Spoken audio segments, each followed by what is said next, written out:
안녕하십니까. 전학도 교수입니다. 이번 시간 여러분들과 2013년 1회 기출문제 풀이를 하도록 하겠습니다. 자, 먼저 문제 1번을 보시게 되면 산과 염기에 관한 설명으로 틀린 것은, 자, 이 문제의 개념은 문제에서도 있는 것처럼 산과 염기를 구별하는 것이 가장 중요한 핵심이다, 이렇게 보시면 됩니다. 답은 산은 활성을 띤 금속과 반응해서 원소 상태의 수소를 내어놓는다. 산의 가장 큰 특징이 금속과 반응을 해서 수소라는 물질을 발생을 시키는 게 가장 큰 특징이다, 이렇게 보시면 되겠죠. 답은 산의 용액을 전기분해해서 엄극에서 원소 상태의 수소가 발생된다. 답은 대부분의 금속은 산화성 산화물로서 산에 녹아서 염기성 용액을 형성을 한다. 답은 염기는 전자쌍을 주는 화학종으로 산은 전자쌍을 받는 화학종으로 구별할 수 있다. 그래서 산과 염기에 관계되는 개념은 이론편에서 한 번 더 여러분들이 정리를 하시고, 자, 지금 이 문제의 정답은 답은이죠.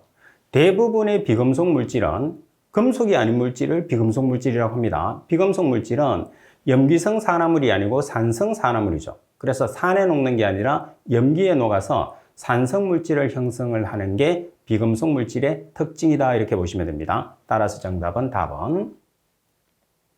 자, 그리고 문제 2번을 보도록 하겠습니다.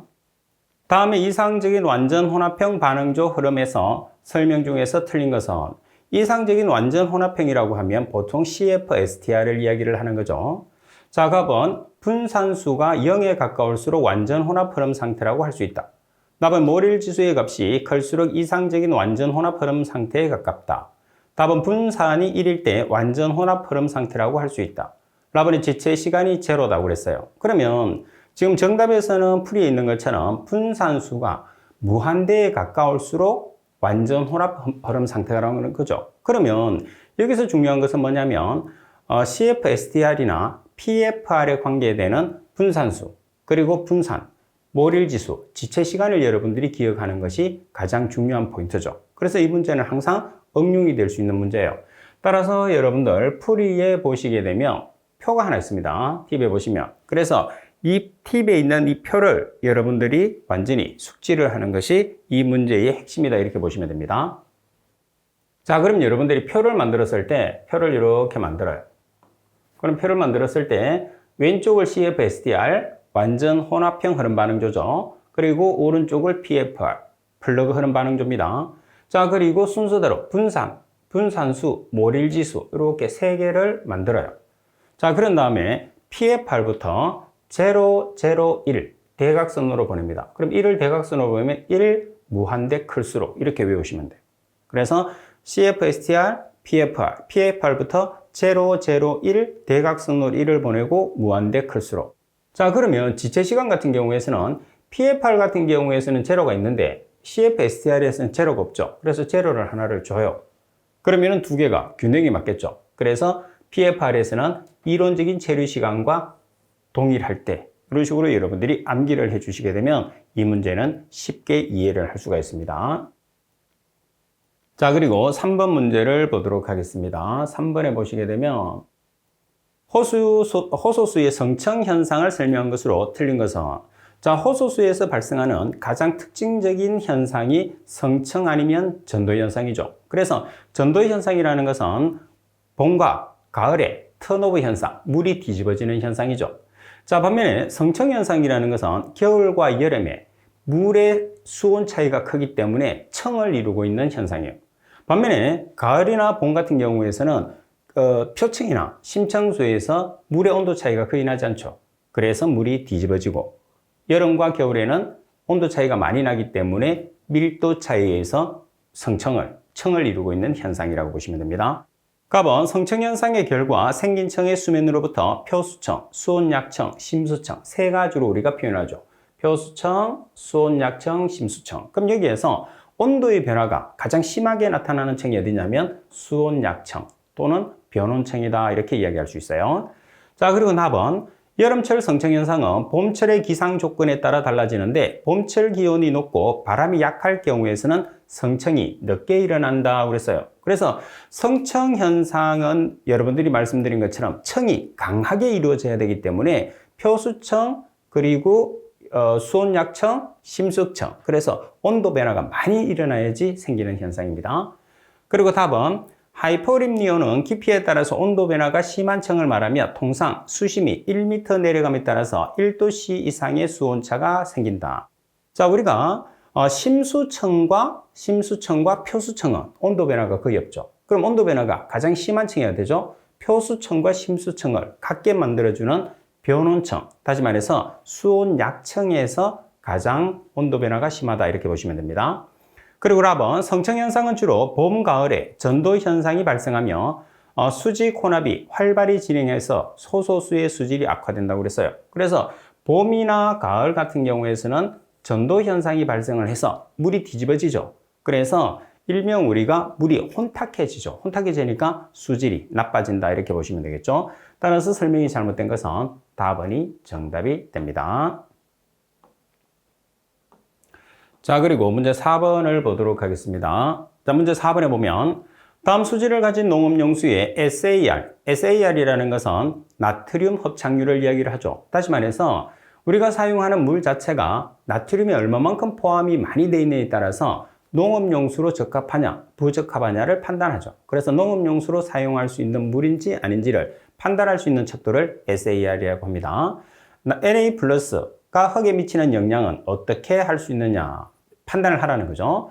Na+는 230mg/L, Ca+는 60mg/L, Mge+는 36mg/L, PO4,3-는 1500mg/L, Cl-는 200mg/L예요. 그럼 여기에서 SAR을 계산을 했을 때 필요한 원소가 어떤 물질인지를 알아야 되겠죠. 그래서 SAR을 계산했을 때 필요한 원소는 나트륨이 필요하죠. 칼슘이 필요하고 마그네슘이 필요합니다. 그래서 이 세 가지를 가지고 우리가 사용을 해서 계산을 합니다. 자, 그럼 먼저 여러분들과 계산 공식을 한번 살펴보도록 하겠습니다. 나트륨 합착률이라는 SAR을 계산했을 때 Na+ 이온의 값에서 나누기 Ca+ Mge+를 더해서 2로 나눠준 다음에 루트를 우리가 씌워주시면 돼요. 그럼 여기에서 단위를 나타냈을 때 어떤 단위를 쓰느냐 하면 mEq/L. mEq/L는 미리노르말이죠. 그래서 미리노르말의 단위를 쓰는데 미리노르말의 단위를 우리가 계산하기 위해서는 mg/L에서 뭐를 나눠주면 되죠? 1mg 당량에 해당하는 값을 여러분들이 나눠주시면 돼요. 팁 1번에 나와 있습니다. 자, 그러면 나트륨 이온의 값을 계산하게 되면 나트륨의 농도가 얼마라고 그랬죠? 230mg/L. 그러면 1mg 당량은 원자량이니까 23이에요. 따라서 10mg노르말. 그리고 칼슘의 농도가 60mg/L로 주어졌어요. 그럼 1mg 당량은 우리가 원자량 나누기 2, 왜? 칼슘이나 마그네슘은 이가 물질이기 때문입니다. 그래서 3mg노르말.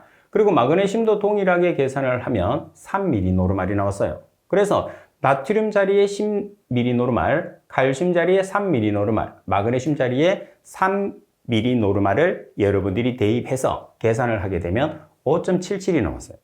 그러면 이 값을 우리가 판정을 해야 되잖아요. 그죠? 그래서 팁에 보시면 0에서 10 사이를 우리가 영양이 없다. 그리고 10에서 18 사이는 중간 정도 영양. 여기까지는 우리가 농업용수로 사용해도 적합해요. 하지만 18에서 26 이상이 되면 우리가 18에서 26은 높은 영양, 그리고 26 이상은 아주 큰 영양으로 우리가 판단을 하기 때문에 농업용수로 사용하는 것은 1에서 18 사이의 값을 가지고 있는 물만 사용할 수 있다. 이렇게 보시면 돼요. 그러면 5.77이 나왔으니까 어디에 해당하죠? 영양이 적음 이렇게 판단할 수 있어요. 그래서 영양이 적으니까 정답을 찾아보면 어디가 되는 거죠? 가번이 정답이다. 이렇게 판단할 수 있어요. 자, 그리고 여러분들 문제 5번을 보겠습니다. 지표수와 비교해서 지하수의 일반적인 특성인 것은, 지표수라는 것은 말 그대로 지표에 있는 물이죠. 가장 대표적인 게 하천수입니다. 그리고 지하수는 말 그대로 지하에 있는 물을 뜻하는 거죠. 자, 먼저 가번에 유기물의 함량이 비교적 높다. 유기물의 함량이 비교적 높은 것은 지표수입니다. 그리고 용해된 염류의 농도가 비교적 낮다. 용해된 염류의 비교적 농도가 낮은 것은 지표수. 자, 그리고 자정작용의 속도가 빠르다. 자정작용의 속도가 빠른 것도 지표수.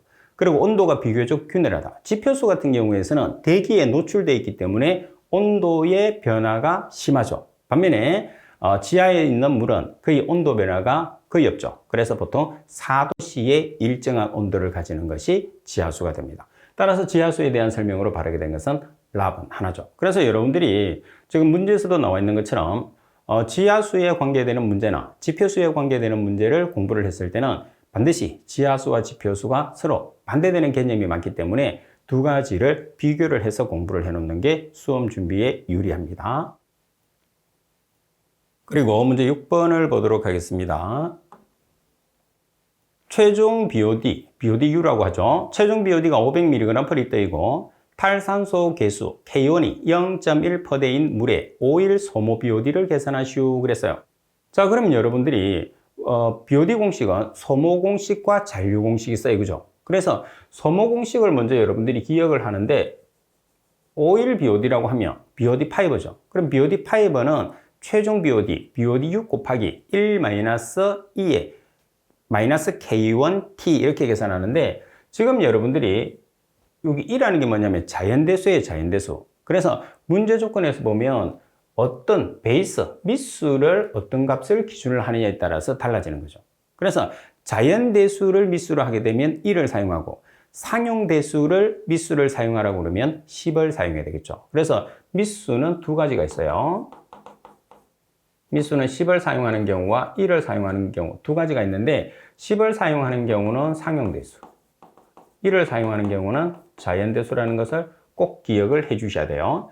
자, 그리고 여기에서 여러분들이 잔류 공식으로 전환하고 싶다 그러면 어떻게 하면 되죠? 1-를 빼버리면 잔류 공식이 돼요. 그래서 1-가 들어가게 되면 소모 공식, 1-가 빠지게 되면 잔류 공식이 된다는 것을 꼭 기억을 하도록 하십시오. 자, 그럼 대입을 해보겠습니다. 지금 최종 BOD가 BODU가 되는 거죠. 얼마죠? 500mg/L. 1-2에 마이너스 K1, K1이 탈산소 계수 0.1%. 그리고 지금 우리가 계산하는 게 며칠 BOD를 계산하죠? 5일 BOD. 그럼 여기에서 T가 며칠이 되는 거죠? 5일이 되는 거예요. 따라서 계산하시면 196.74mg/L. 그래서 문제 6번은 BOD 공식을 여러분들에게 출제를 했는데 가장 기본적인 내용, BOD 공식 중에서 가장 기본적인 내용을 여러분들에게 묻고 있습니다. 자, 그리고 7번 문제를 보도록 하겠습니다. 다음에 수질 분석 결과표 내에 경도 유발 물질로 인한 경도는, 자, 그럼 여기에서 경도를 유발하는 물질을 찾아야 되겠죠. 그래서 경도 유발 물질은 금속성 물질 중에서 몇 가? 2가. 반드시 2가죠. 몇 개 물질이죠? 5가지예요. 그럼 여기에서 2가 물질 중에서 경도를 유발하는 물질은 마그네슘, 그리고 칼슘, 그리고 스티론듐. 이렇게 세 가지가 있어요. 따라서 공식을 보시게 되면 경도 나누기 50g. 여기서 50g이라는 것은 뭐죠? 경도의 기준 물질이 탄산칼슘 CaCO3예요. 그래서 CaCO3가 분자량이 100g인데 2당량짜리죠. 1당량에 해당하는 그람수는 2로 나눠주면 50이 되는 거죠. 그래서 50g은 기준 물질인 CaCO3 1당량에 해당하는 그람수예요. 칼슘의 농도 나누기 칼슘 1당량에 해당하는 그람수. 칼슘은 원자량이 40이죠. 이가니까 2로 나눠주면 20. 그리고 마그네슘의 농도 나누기. 마그네슘은 원자량이 24예요. 2로 나눠주면 12. 자, 스티론듐은 88로 지금 주어졌어요. 그죠? 이가니까 44g. 따라서 칼슘 자리에 16mg/L, 마그네슘 자리에 9mg/L, 스티론듐 자리에 1mg/L를 대입을 해서 여러분들이 계산을 해요. 자, 이렇게 계산을 한 다음에 이 값을 50을 곱하는 거죠. 곱해서 계산을 하게 되면 최종적으로 계산되는 경도는 78.64mg/L라는 값으로 계산을 할 수가 있어요. 자, 그래서 경도를 구하는 식 같은 경우에서는 여러분들 문제 조건에서 나와 있는 단서를 공식에 대입해서 그대로 계산하시면 됩니다. 자, 그리고 문제 8번. 하천 및 호수의 부영양화를 고려한 생태계 모델로 정적 및 동적인 하천의 수질 및 수문학적 특성을 광범위하게 고려한 수질 관리 모델은, 여기서 가장 핵심은 뭐냐면 하천이나 호수에 뭐를 고려한 모델이냐? 부영양화 상태를 고려한 모델이라고 그랬어요. 그래서 여러분들도 꼭 기억을 하세요. 부영양화를 고려한 모델이라고 나오면 WQRRS 모델이라는 것을 꼭 기억을 해 주시고, 그리고 인에 관계되는 모델은 뭐가 되느냐면 볼렌와이드 모델, 가번이라는 것도 꼭 기억을 하도록 하세요. 자, 그리고 9번 문제를 보겠습니다. 다음은 그레이엄의 기체 법칙에 관한 내용이다. 갈로 안에 알맞은 내용은 Cl2, 염소의 분자량은 71.5이다. 자, 수소의 확산 속도에 비해서 산소는 약 1번, 염소는 약 2번 정도의 확산 속도를 나타낸다고 그랬어요. 그러면 여기서 우리가 그레이엄의 기체 법칙에서 확산 속도를 보면 기체의 분자량은 제곱근에 어떻게 한다고 그래요? 반비례한다고 그래요. 자, 그러면 여기에서 여러분들이 수소의 확산 속도에 비해서 산소의 확산 속도를 우리가 계산을 하기 때문에 수소가 H2잖아요. 그래서 분자량이 2g, 산소는 O2 32g. 그래서 2g 나누기 32g 제곱근에 반비례한다고 그랬어요. 수소에 비해서 산소가 제곱근에 반비례한다고 그랬으니까 수소 2g 나누기 산소 32g의 제곱근 루트를 씌우면 얼마가 되는 거죠? 4분의 1. 자, 그리고 수소에 비해서 염소의 확산 속도를 여러분들이 계산하게 되면 요 값이 산소예요. 그죠? 그러면 산소 자리에 염소의 분자량을 대입하시면 돼요. 염소의 분자량은 얼마라고 그랬죠? 71.5g. 그래서 6분의 1이라는 값이 나오겠죠. 그러면 수소에 비해서 산소는 4분의 1 확산 속도가, 염소는 6분의 1이다. 이렇게 여러분들이 보시면 되겠죠. 자, 그리고 문제 10번을 보겠습니다. 자, 문제 10번에 보면 어느 공장 폐수의 BOD를 측정하였을 때 초기 DO가 8.4mg/L, DO1이죠.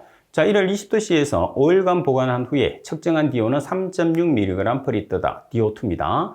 이 폐수를 BOD 제거율이 90%가 되는 활성 슬러지 처리 시설에서 처리하였을 경우에 방류수의 BOD를 계산하시오. BOD 측정 시 희석 배율은 50배라고 그랬어요. 자, 그러면 우리가 지금 계산하는 것은 뭐냐면 처리하였을 때 방류수의 BOD라고 그랬으니까 우리가 유출수의 BOD 농도를 계산하는 거예요. 그러면 유출수의 BOD 농도를 계산하기 위해서는 제거 효율 공식을 알아야 되거든요.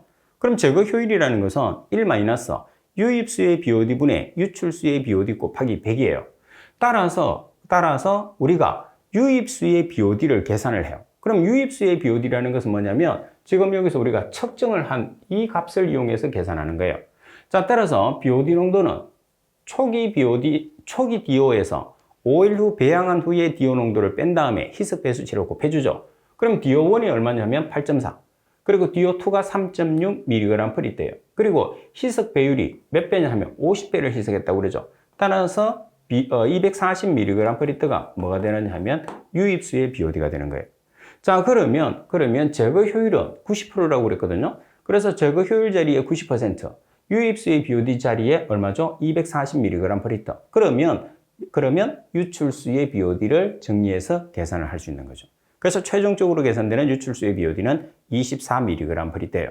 그래서 이 문제는 제거 효율을 계산을 하되 유입수의 BOD를 여러분들이 직접 BOD 계산식을 이용해서 계산을 한 다음에 제거 효율을 계산을 하게끔 약간의 응용을 한 문제다, 이렇게 보시면 되겠죠. 자, 그리고 11번 문제를 보겠습니다. 반감기가 3일인 방사성 폐수의 농도가 10mg/L라면 감소 속도 상수는 1차 반응 속도 기준이라고 그랬어요. 자, 그 다음에 자연대수 기준이죠. 그러면 반감기 1차 반응식에서 반감기의 식은 ln 2분의 1은 마이너스 KT예요. 자, 우리가 1차식이 뭐죠? 1차 반응이라는 것은 C0분의 CT는 마이너스 KT죠. C0는 초기 농도, CT는 T시간 후의 농도예요. 그러면 반이 됐다는 소리는 CT가 C0의 2분의 1이 됐다는 소리예요. 그러면 식에서 ln C0분의 2분의 1 C0는 마이너스 KT죠. 그래서 이 식을 정리하면 이렇게 반감기식이 ln 2분의 1은 마이너스 KT가 되는 거예요. 따라서 문제 조건에서 T가 지금 며칠? 3일. 따라서 계산을 하시면 K는 0.231 단위는 per day가 되는 거죠.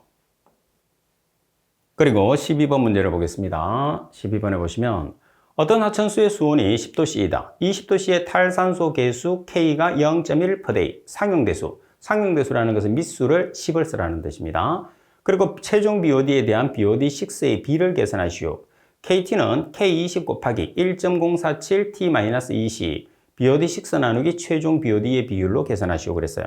그럼 여기서 KT라는 것은 여러분들이 지금 문제에서 주어지는 탈산소 계수를 보정하는 식이다 이렇게 보시면 돼요. 그럼 먼저 우리가 계산하고자 하는 것은 뭐냐면 10도씨에 해당하는, 지금 수온이 10도씨이기 때문에 10도씨에 해당하는 탈산소 계수가 필요해요. 근데 문제 조건에서는 20도씨에 해당하는 탈산소 계수가 주어졌어요. 그래서 20도씨의 탈산소 계수 0.1%를 10도씨에 해당하는 탈산소 계수로 전환하는 거예요. 그때 사용하는 식이 보정식이라고 보시면 돼요. 자, 따라서 K22 0.1%, 그죠? 1.047 보정계수입니다. 자, T는 10도씨로 만들죠. 10도 마이너스 20. 따라서 10도씨에 해당하는 K1의 값이 0.063%가 됐어요. 그러면 BOD6 나누기 BODU의 B를 계산하라고 그랬으니까 BOD6 계산하는 식을 보시게 되면 BOD6는 BOD6 곱하기 1-10의 -K1T죠. 이 공식은 BOD5 우리가 많이 공부했으니까 BOD5 공식에서 BOD5 대신에 BOD6로 바꿔주시면 돼요. 그래서 BODU를 왼쪽에 나눠줘요. 그러면 BOD6 나누기 BODU가 되는 거죠. 따라서 남아있는 값은 1-10의 -K1T. 여기서 K1이라는 것은 10도씨의 K1이죠. 0.063%, 우리가 계산한 값. 그리고 T라는 것은 BOD6니까 6일입니다. 따라서 B의 값을 계산하면 0.58이라는 값이 산출이 되는 거죠. 그리고 13번 문제를 보겠습니다. 아세트산 1500mg/L 용액의 pH가 3.4이면 용액의 전리상수를 계산하시오 그랬어요. 그럼 여기에서 아세트산입니다. 그럼 아세트산이라는 것은 이렇게 전리가 되죠. CH3CO라는 아세트산 이온, 그리고 H+라는 수소 이온으로 나눠지게 돼요. 그러면 아세트산은 약산이잖아요. 그래서 약산 물질 같은 경우에는 생성되는 이온, 다시 말해서 아세트산 이온과 수소 이온의 농도가 동일하다 이렇게 보시면 돼요. 그러면 전리상수 K라는 것은 반응물분의 생성물이에요. 그래서 반응물분의 생성물인데 이 두 개가 동일한 값을 가진다 이렇게 여러분들이 보시면 됩니다. 그럼 동일한 값을 가진다고 보면은 H+는 pH를 가지고 H+를 계산할 수 있죠. 10의 -pH를 하면 몰퍼리트가 되니까 따라서 10의 -3.4 몰퍼리트가 H+가 되는 거예요. 그리고 CH3COO- 동일한 값을 가지는 거예요. 그럼 우리가 뭐만 알게 되면 하면 아세트산 이온만 여러분들이 계산하시면 돼요. 그럼 여기서 아세트산 이온은 1500mg/L는 1.5g/L잖아요. 그죠? 딱 여기에서 1몰에 해당하는 아세트산의 분자량 얼마죠? 60g. 그래서 이 값을 여기다가 대입하시면 돼요. 그래서 전리상수를 최종적으로 계산을 하시게 되면, 자, 이거는 계산하는 식이 구체적으로 나와 있어요. 최종적으로 계산을 하게 되면 6.34 곱하기 10의 -6승이 되는 거죠. 그래서 이 문제의 핵심은 뭐냐면 약산에서 아세트산은 약산이기 때문에 아세트산을 전리를 시켰을 때 발생되는 아세트산 이온과 H+ 이온은 동일한 농도를 가진다는 걸, 두 개가 같은 농도를 가진다는 것을 꼭 숙지를 해야지 문제를 쉽게 풀 수가 있습니다.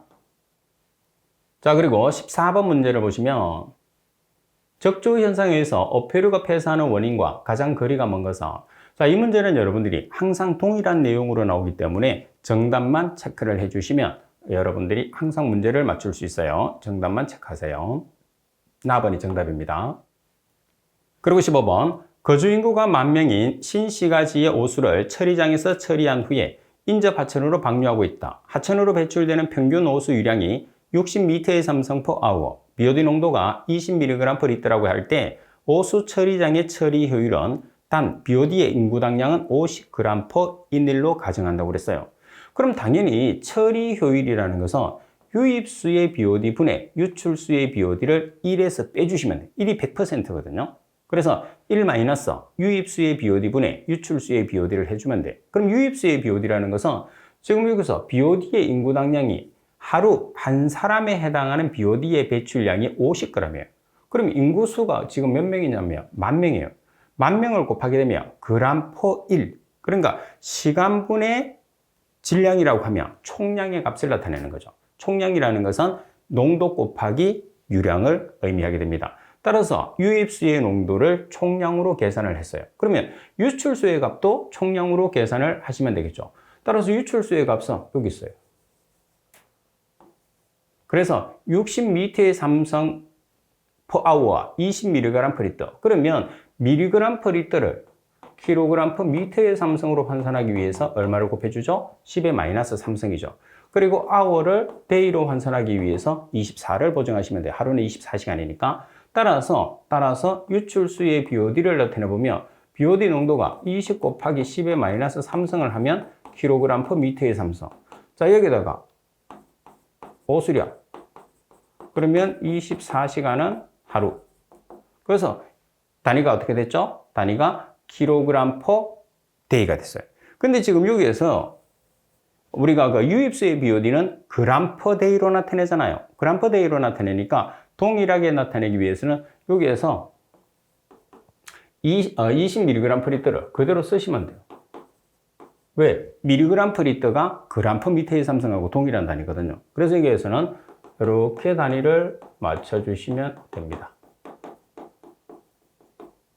그래서 단위를 day로 나타내게 되면 여러분들이 지금 여기서 나타낸 것처럼 이렇게 보정하시면 되고 g/day로 나타내게 되면 이런 식으로 표현하시면 돼요. 그래서 농도를 나타내는 단위가 mg/L와 g/m의 삼성이 동일한 단위라는 거. 따라서 mg/L를 kg/m의 삼성으로 환산하기 위해서는 10의 마이너스 3성을 곱해야 된다는 것을 같이 기억하시면 여러분들이 두 가지로 문제를 풀었을 때 단위에 따라서 두 가지로 문제를 풀었을 때 훨씬 쉽게 풀 수가 있습니다. 자, 따라서 여러분들이 지금 여기에서는 유입수의 단위를 g/day로 나타냈기 때문에 유출수의 단위도 g/day로 나타냈어요. 그래서 최종적으로 계산하면 94.24%라는 값이 산출이 됩니다. 자, 그리고 16번 문제를 보겠습니다. 콜로이드에 관한 설명으로 틀린 것은 가번의 콜로이드 입자의 질량은 매우 작아서 중력의 영향은 중요하지 않다.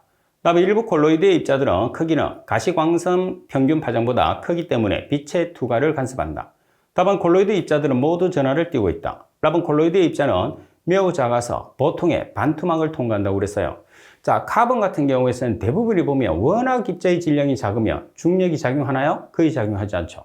자, 그리고 콜로이드 입자 물질 같은 경우는 대부분의 플러스를 띄는 경우도 있겠지만 대부분은 마이너스 전하를 띄게 되는 거죠. 자, 그리고 콜로이드 입자 같은 경우에서는 반투막을 통과하지 못해요. 그죠? 그래서 반투막을 통과하지 못한다. 정답은 라번. 자, 그리고 17번 문제를 보겠습니다. 다음 중에서 박테리아 세포에서 발견되는 기관으로 호흡에 관여하는 효소로 존재하는 것은 자, 여기서 가장 핵심은 호흡입니다. 호흡. 자, 호흡에 관계되는 효소가 뭐가 되는 거죠? 호흡은 메소좀이 정답. 자, 그리고 여기 한 개 더. 단백질을 생성하는 곳은 어디죠? 리보솜. 그래서 호흡은 메소좀, 단백질은 리보솜을 같이 여러분들이 기억을 해 주시는 게 중요합니다. 자, 그리고 18번 문제를 보시면 세포 비증가율이 마이크로맥스의 80%일 때 기질 농도와 마이크로맥스의 20%일 때의 기질 농도와의 비를 계산하시오 그랬어요. 그래서 S80 나누기 S20의 비를 계산하는데 뭐를 이용을 하느냐면 모노도식을 이용하라고 되어 있어요. 그럼 여기에서 모노도식은 마이크로는 마이크로맥스, 맥스가 들어가니까 최대치죠. S 나누기 KS 플러스 S로 우리가 표시를 하는데 자, 일단은 첫 번째 조건부터 한번 계산을 해보겠습니다. 지금 마이크로가 마이크로맥스의 80%로 되어 있어요. 그럼 마이크로맥스는 항상 몇 프로냐면 100%가 되는 거죠. 그래서 마이크로맥스는 100%, 마이크로는 마이크로맥스의 80%. 그러면 지금 마이크로라는 값이 얼마가 되는 거죠? 80%, 0.8. 마이크로맥스는 100%는 1. 그리고 S80 나누기 KS 플러스 S80. 그럼 식을 좀 정리를 해요. 여기서 식을 정리를 하는데 어떻게 정리를 하느냐 하면 S에 대한 값으로 여러분들이 정리를 해주시면 되겠죠. 따라서 여기에서 이렇게 대각선으로 곱해요. 그럼 0.8 곱하기 KS 플러스 S80은 S80이 되겠죠. 그래서 S80끼리 정리를 합니다. 그럼 여기는 0.8 S80, 여기는 1 S80이니까 얘를 이렇게 오른쪽으로 나누면 옮기면 마이너스가 되겠죠. 그래서 1 마이너스 0.8 S80. 그럼 남는 거는 0.8 KS. 그래서 S80에 대한 식으로 정리를 하면 0.8ks 나누기 1-0.8을 하면 S80은 4ks가 되는 거예요. 자, 두 번째는 마이크로맥스의 20%인 경우도 동일하게 나타내시면 되겠죠. 그래서 마이크로가 0.2, 20%니까 마이크로맥스는 1, S20 나누기 ks 플러스 S20. 그래서 마찬가지 이렇게 1이 생략되어 있으니까 0.2와 얘를 곱해요. 그럼 식이 이렇게 정리되죠. 그래서 S20에 관계되는 식으로 정리를 해서 S20은 0.25ks. 그럼 S80 나누기 S20이라고 그랬으니까 4ks 나누기 0.25ks를 하면 S80 나누기 S20은 16이라는 값으로 산출이 되는 거죠. 자, 조금 더 쉽게 여러분들, 우리 구민사 교재를 이용하시는 분들만 좀 쉽게 계산하게끔 간편하게 제가 풀이를 해놨어요. 어떻게 해놨느냐면, 자, 지금 문제 조건에서 S80 나누기 S20을 계산을 하라고 그래요. 그러면 80이니까 80 나누기 20이니까 20 나누기 이렇게 적어 놓으세요. 그런 다음에 이 두 개를 더했을 때 100%. 이 두 개를 더했을 때 100%가 되게 만들어요. 자, 그럼 여기는 20, 여기는 80. 그러면 정답은 16. 자, 그럼 또 이렇게 나올 수도 있겠죠. 밖에서 나올 수도 있으니까. 뭐 그럴 일은 잘했겠지만 S70하고 S40의 비를 계산을 하시오. 그럼 어떻게 하면 돼요? 자, 70 나누기 40 나누기. 자, 100이 되려면 30, 100이 되려면 60. 이렇게 계산하시면 간단하게 계산할 수 있어요. 단지 실기에서 나오면 이 풀이를 그대로 쓰셔야 되고 필기에서는 이렇게 간단하게 여러분들이 문제를 풀어도 상관이 없습니다. 그래서 초간단 문제풀이를 기억을 같이 하고 계세요. 자, 그리고 19번 문제를 보면 박테리아 10g 프리트를 COD로 환산하며 몇 g 프리트가 되느냐? 질소는 암모니아로 전환된다고 그랬어요. 자, 박테리아는 C가 5개, H가 7개, O가 2개, N이 1개. 그래서 571이라고 했어요. 그죠? 그래서 572. 그러면 산소하고 결합을 하게 되면 CO2와 H2와 NH3가 나오죠. 여기서 질소가 암모니아로 배출이 되느냐, 질산으로 배출되느냐는 것은 상당히 중요해요. 따라서 탄소가 5개니까 CO2 앞에 O, H가 7개니까 여기 질소가 1개, 왼쪽으로 줘 1개 같으니까 여기 H 3개를 먼저 줘요. 그럼 여기 몇 개가 나와야 되죠? 4개. 그러면 H2O니까 4개가 되려면 2를 곱하면 되겠죠? 이제 반대로 산소를 계산합니다. 여기 산소가 2개, 여기 산소가 10개, 12개예요. 그러면 이렇게 여기 2개를 먼저 줘. 그럼 여기 몇 개가 와야 되죠? 10개. O2니까 2분의 10은 5. 그래서 반응식을 맞췄어요. 자, 그런 다음에 박테리아의 분자량은 팁에 계산했어요. 113입니다. 113g일 때 산소 5 곱하기 32g은 지금 박테리아 10g per L일 때 COD, 산소량이 COD잖아요. COD량은 산소량과 동일해요. 그래서 대각선으로 곱해서 COD가 있는 항으로 나눠주시면 14.16mg per L라는 필요한 산소량, 소모되는 산소량을 계산할 수 있습니다.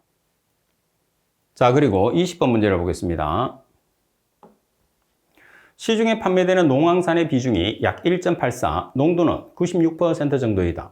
이 농황산의 몰 농도를 계산하시오. 가장 기본적인 우리가 비중이 주어졌을 때 몰 농도 구하는 식이죠. 자, 비중이 주어졌을 때 몰 농도는 비중 곱하기, 비중의 단위가 여러 가지가 있겠지만 여기서 그램 퍼 밀리리터를 사용한다고 하면 밀리리터를 리터로 환산하기 위해서 10의 3승을 곱해줘요. 자, 그런 다음에 1몰은 분자량이죠. 그래서 1몰 나누기 분자량 곱하기 퍼센트 농도. 그러면 비중이 지금 얼마죠? 1.84. 그리고 10의 3승은 고정이 되어 있습니다. 1몰에 해당하는 분자량, 황산의 분자량은 98g이에요. 자, 그리고 농도가 96%짜리. 퍼센트를 제거하기 위해서 퍼센트는 100분율이니까 100을 나눠줬어요. 따라서 18.02몰 퍼 리터라는 몰 농도를 계산할 수 있죠. 그래서 우리가 몰 농도는 지금처럼 비중이 주어지는 경우와 질량이 주어지는 경우 두 가지로 계산을 할 수가 있습니다. 자, 그리고 여러분들 21번 문제를 보겠습니다. 하수 원형 단면의 관거의 장단점으로 틀린 것은, 자, 우리가 화수 관거라는 것은 하수를 이송시키는 관입니다. 그래서 관거의 모양은 여러 가지가 있어요. 그 중에서 지금 원형에 관계되는 문제입니다. 자, 답은 안전하게 지지시키기 위한 몰의 기초 외에 별도의 기초공이 필요 없다고 되어 있어요. 별도의 기초공도 같이 필요합니다. 그래서 문제에서는 필요하다, 필요 없다가 답이 되는 경우가 상당히 많죠. 그리고 공사 기간이 단축된다. 일반적으로 내경이 3000mm 정도까지는 공장 제품이 사용이 가능하다고 되어 있어요. 그래서 아무래도 공장 제품을 사용하게 되면 직접 우리가 현장에서 탓을 하는 것보다는 공사 기간이 절약됩니다. 그리고 역학 계산이 간단하다. 라버는 공장 제품 사용으로 접합부가 많아져서 지하수의 침투량이 많아질 염려가 있다. 아무래도 접합부가 많아진다는 소리는 부식이 될 확률이 높죠. 접합부에서. 그래서 지하수의 유입이 될 가능성이 높다. 이렇게 판단할 수 있는 거죠. 자, 그리고 여러분들 22번 문제를 보시게 되면 정수시설 중에서 완속여과지에 관한 설명으로 틀린 것은 완속여과지와 급속여과지는 반드시 비교를 해 주셔야 됩니다. 자, 가번 여과지의 깊이는 하수 집수 장치의 높이에 자갈층의 두께, 모래층의 두께, 모래면 위의 수심과 여유구를 더해서 2.5에서 3.5m를 표준으로 한다. 맞습니다. 답은 여과지의 여과 속도는 4에서 5m/day. 답은 완속 여과지의 모래층의 두께는 70에서 90cm를 표준으로 한다. 답은 여과지의 모래면 위의 수심은 0.3에서 0.6m를 표준으로 한다고 그랬어요. 자, 우리가 여기서 완속 여과지의 모래면 위의 수심은 얼마를 기준하죠? 0.9에서 1.2m를 기준하죠. 그래서 90에서 120cm, cm로 나타내면 90에서 120cm고 미터로 나타내게 되면 0.9에서 1.2m를 기준을 한다고 보시면 됩니다. 따라서 설명이 잘못된 것은 라번이에요. 자, 그리고 23번 문제를 보도록 하겠습니다. 자, 23번 문제는 여러분들이 항상 문제를 풀었을 때 갈로 넣기가 나오겠죠. 그래서 지금 대부분은 문제에서 동일한 형태로 나온다고 여러분들이 보시면 되겠죠. 다음은 정수시설의 계획 정수량과 시설 능력에 관한 내용이다. 갈로 안에 옳은 내용은 소비자에게 고품질의 수도 서비스를 중단 없이 제공하기 위해서 정수시설은 유지, 보수, 사고 대비, 시설 개량 및 확장에 대비해서 적절한 예비 용량을 갖춤으로써 수도 시스템에서의 안정성을 높여야 한다. 이를 위해서 예비 용량을 감안한 정수시설의 가동률은 몇 % 내외가 적당하냐고 그랬어요. 자, 이 내용은 암기를 해서 우리가 문제를 답해 줘야 되겠죠. 그래서 75% 내외가 적당합니다. 답은이에요. 그리고 여러분들이 지금 하고 있는 상하수도 계획은 암기 과목이라고 보셔야 되겠죠. 24번 관거별 계획 하수량을 정했을 때 고려할 사항으로 틀린 것은 답은 오수 관거에서는 계획 1일 최대 오수량으로 한다. 이런 문제들이 제일 솔직히 까다로워요. 그죠? 헷갈리는 것도 많고. 자, 여기서 오수 관거에서는 계획 1일 최대 오수량이 아니고 뭐예요? 계획 1이 아니고 계획 시간 최대 오수량입니다. 그래서 계획 1일, 계획 시간, 그리고 최대 오수량, 최소 오수량, 평균 오수량 이런 내용들은 구별을 좀 잘해야 되겠죠. 답은 우수 광고에서는 계획 오수량으로 한다. 답은 합류식 광고에서는 계획 시간 최대 오수량에 계획 오수량을 합한 것으로 한다. 답은 차직 광고는 우천시 계획 오수량으로 한다. 따라서 설명이 잘못된 것은 가번입니다.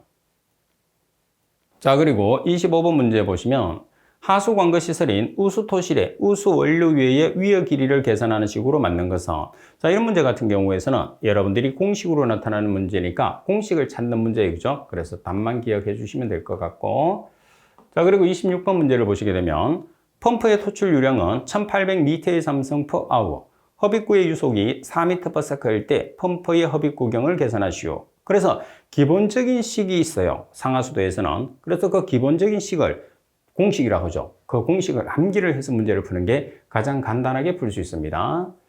자, 지금 우리가 허빅 구경은 146 곱하기 Q 나누기 V 루트 값으로 계산해요. 자, 여기서 Q라는 것은 뭐죠? 토출량. V라는 것은 유속이에요. 근데 조심해야 돼요.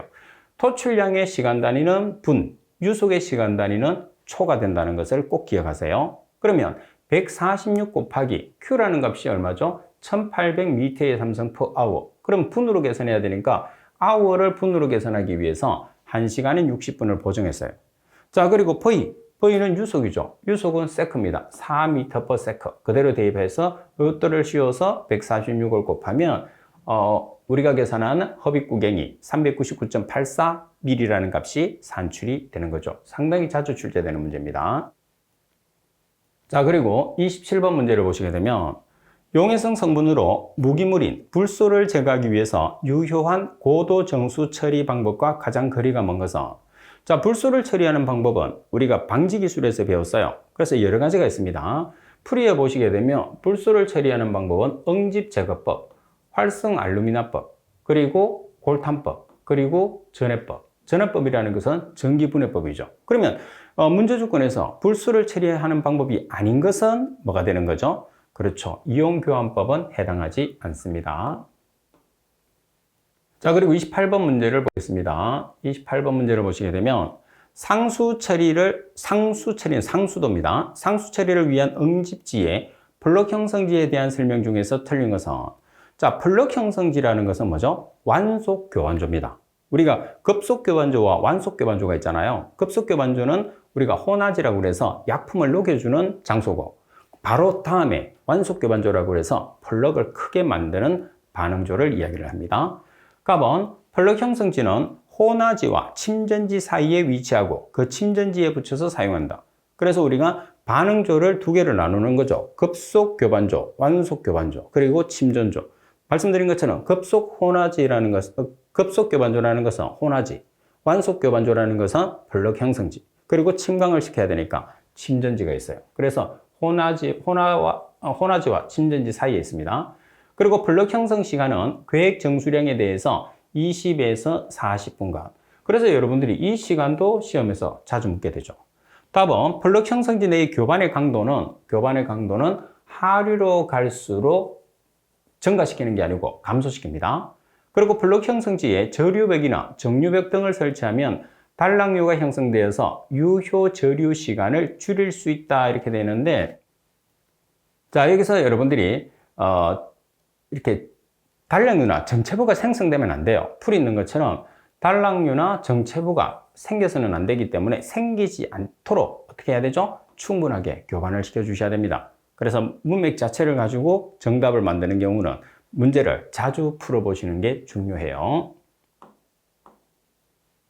자, 그리고 29번 문제를 보겠습니다. 29번 문제를 보시게 되면 계획 시수량은 계획 1일 최대 급수량의 몇 % 정도의 여유를 두는 것을 정하죠? 계획 1일 최대 급수량은 10% 정도 증가된 상태. 그래서 나번이 정답. 자, 그리고 30번 문제입니다. 30번도 계산하는 문제에서 상당히 자주 출제되는 문제죠. 자, I가 강우 강도입니다. 강우 강도 I는 3660 나누기 T 플러스 15. 여기서 T라는 것은 뭐가 되나요? 유달 시간이죠. 면적이 3.0 제곱킬로미터, 유입 시간은 6분, 유출 계수는 0.65, 관내 유속이 1m/s인 경우에 관 길이가 600m인 하수관에서 흘러나오는 우수량은 단 합리식을 적용하라고 그랬어요. 그러면 합리식에서 우수량 Q는 어떻게 계산하느냐 하면 360분의 1 CIA예요. 여기서 C라는 것은 유출계수, I는 강우강도, A는 면적이 되는 거죠. 그럼 먼저 여러분들 강우강도 I를 계산하는데 여기서 T라는 유달시간이 분으로 계산하거든요. 그럼 유달시간은 유화시간 플러스 유입시간이에요. 근데 유입시간은 문제에서 6분이라고 주어졌어요.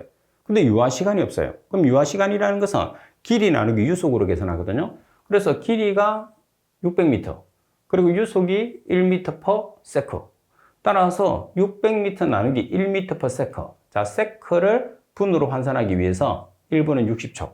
따라서 10분이 나왔어요. 그러면 지금 문제 조건에서 유입 시간이 6분, 그리고 유화 시간이 10분. 그럼 유달 시간은 16분이 되는 거죠. 따라서 T라는 유달 시간이 16분이 됐어요.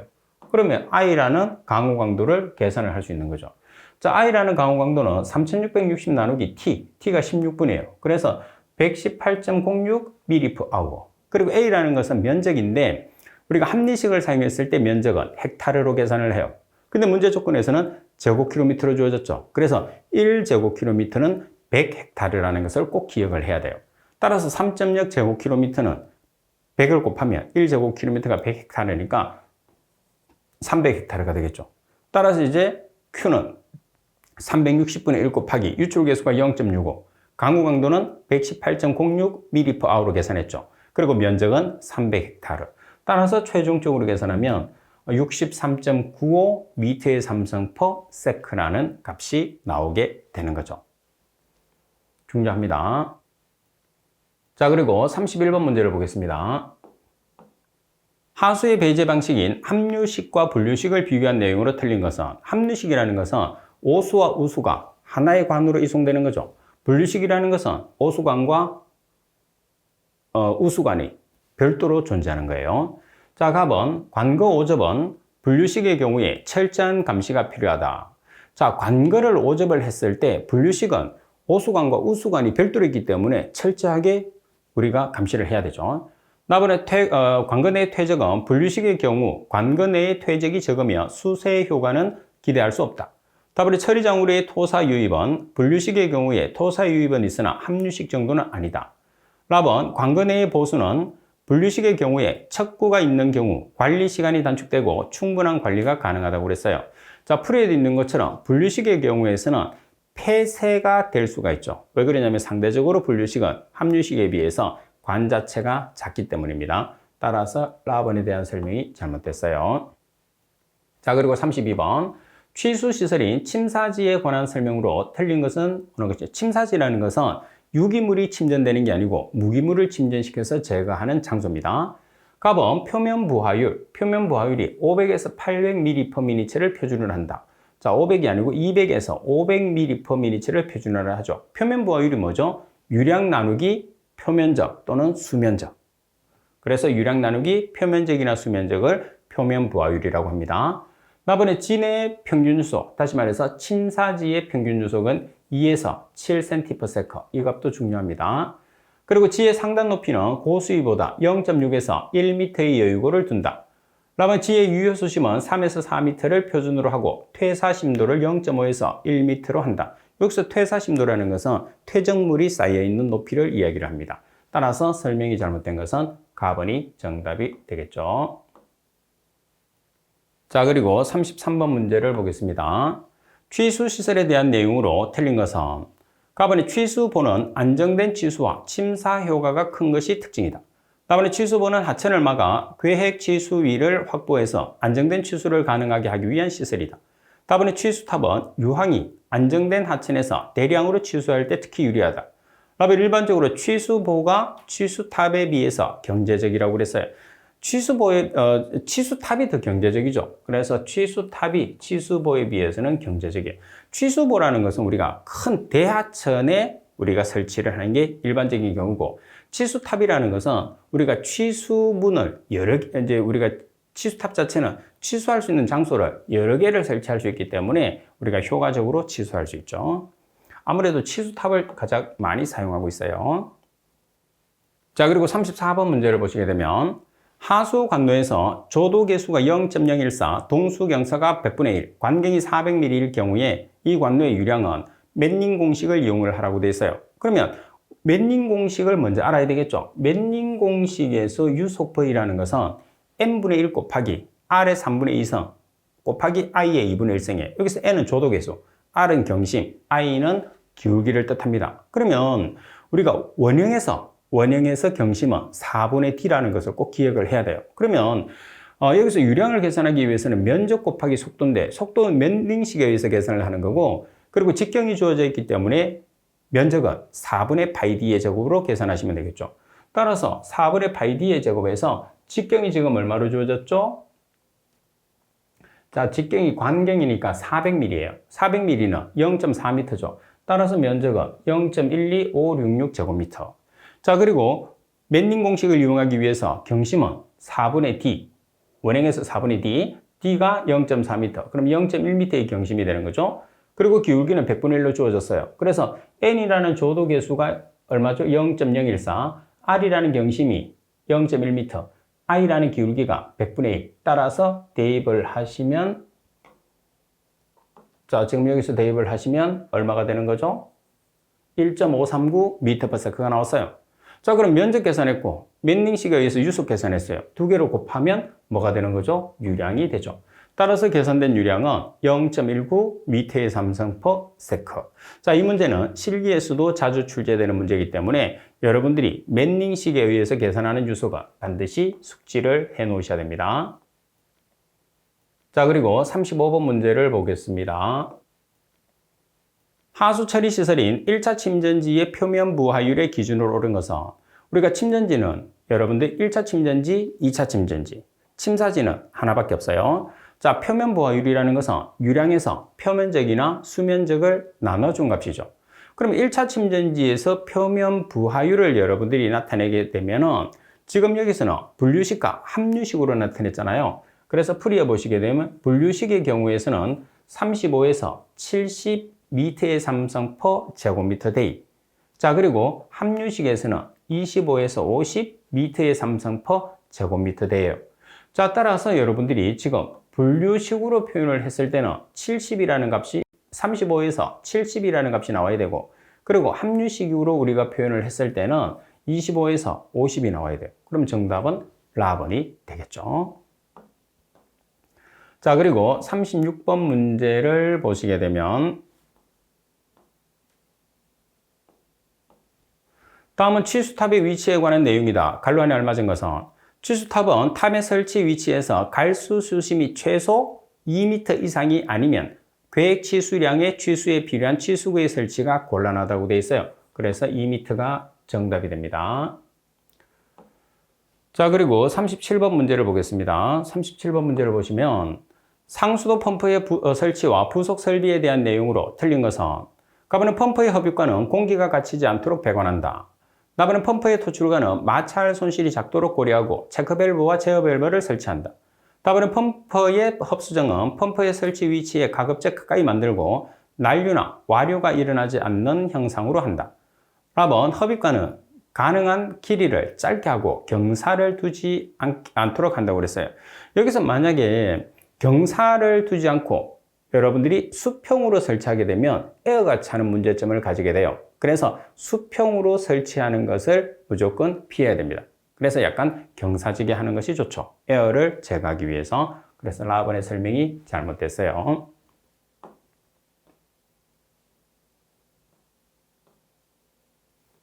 자, 그리고 38번 문제를 보겠습니다. 1분당 300m의 삼성의 물을 150m의 양정을 할 때 최고 효율점에 달하는 펌프가 있다. 이때의 회전수가 1500rpm이라고 한다면 이 펌프의 비속도를 계산하시오. 이 문제도 필기에서 아주 자주 나오는 문제입니다. 이론과 계산하는 문제 두 가지로 나와요. 자, NS는 N 곱하기 Q의 2분의 1성 나누기 H의 3분의 4성. NS가 비교 회전도, N이 규정 회전도, Q는 토출량, H는 전량정이죠. 자, 그러면 여러분들이 N이라는 값은 1500rpm이에요. 그리고 Q는 분당 300m의 삼성이니까 300m의 삼성 per minute. 그리고 전량정은 150m가 되는 거죠. 그리고 계산을 했을 때 식을 외울 때는 자, 이렇게 기억을 한 다음에 여기서부터 1, 2, 3, 4 그래서 2분의 1, 4분의 3 이렇게 기억을 하시는 것도 중요해요. 그럼 쉽게 계산할 수 있겠죠. 따라서 정답은 606.16rpm 중요한 문제입니다. 자, 그리고 39번 문제를 보도록 하겠습니다.